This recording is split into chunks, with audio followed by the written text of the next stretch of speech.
Merienda time, burger. Yon, nag-request nga pala si Yuki ng burger kaya bumili tayo ng patty, yung pinirito natin. Siyempre, napakamura ngayon ng kamatis kaya yan gagawin nating topping sa burger.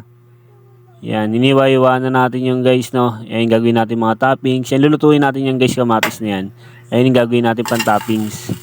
Yan, naglagay lang tayo ng kamatis, tapos naglagay tayo ng isang tasang tubig, tapos nilagyan natin ng asin, tapos konting paminta. Pagkatapos yan, luloy natin guys, tapos yan na, okay na yan guys, na yun yung gagawin nating toppings.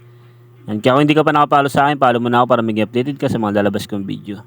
Siyempre, mag-ano rin tayo ng queso mga katikim. Yan, lagyan natin ng konting tubig, tapos tutunawin lang natin yan guys, yan yung gagawin nating toppings guys, no. Yan, napaka-solid yan guys. Yan, kasi nag-request si Mrs. ng burger, kaya bumili tayo sa palengke. Yan, ilalagay na natin dyan yung kamatis na itatoppings na natin. Tapos pagkasunod nyan, lalagyan natin dyan yung patty. Yan, tas kamatis. Tapos lalagay natin ng yan, cheese na tinunaw natin guys.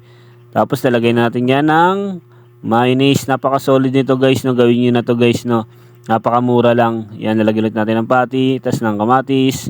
Yan, ng cheese ulit. Yan, napaka-solid yan guys. Yan, tiki man time na guys, no. Yan, comment mo na rin dyan sa comment section kung saan nakarating na tong video ko na to. Siyempre, pa-follow and like na rin, no guys, no. Thank you. Tsaka salamat sa mga nag-share ng video ko.